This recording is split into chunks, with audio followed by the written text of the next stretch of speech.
মৰমৰ শিক্ষাৰ্থীসকল, এইখন মৰিগাঁও জিলাৰ প্ৰি ফাইনেল এক্সামিনেশ্যনৰ অংকৰ প্ৰশ্ন কাকত। এই প্ৰশ্ন কাকতখনৰ MCQ আৰু VS আটাইবোৰ প্ৰশ্নই এই চেনেলত আলোচনা কৰা প্ৰত্যেকটো ভিডিঅ'ৰ পৰা দুটা বা তাতকৈ অধিক প্ৰশ্ন আহিছে। কেৱল মৰিগাঁও জিলাই নহয়, অসমৰ প্ৰি ফাইনেল হৈ যোৱা অইন জিলাবোৰৰ অংকৰ MCQ আৰু VS প্ৰশ্নবোৰ এই চেনেলৰ ভিডিঅ'বোৰৰ পৰাই আহিছে। তোমালোকে যদি ভিডিঅ'বোৰ মনোযোগেৰে চাইছা আৰু পঢ়িছা, তেন্তে আশা কৰোঁ তোমালোকে আটাইবোৰ প্ৰশ্নৰ উত্তৰ কৰিবলৈ সক্ষম হৈছে। আগন্তুক HSLC এক্সাম 2023 এই চেনেলৰ যোগেদি সফলতা অৰ্জন কৰিব পাৰিবা বুলি মোৰ বিশ্বাস।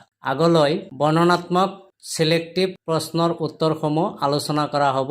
গতিকে যিসকলে এতিয়ালৈ চেনেলটো ছাবস্ক্ৰাইব কৰা নাই, সোনকালে ছাবস্ক্ৰাইব কৰি ভিডিঅ'বোৰ প্ৰথমৰ পৰা শেষলৈ চাই থাকিব।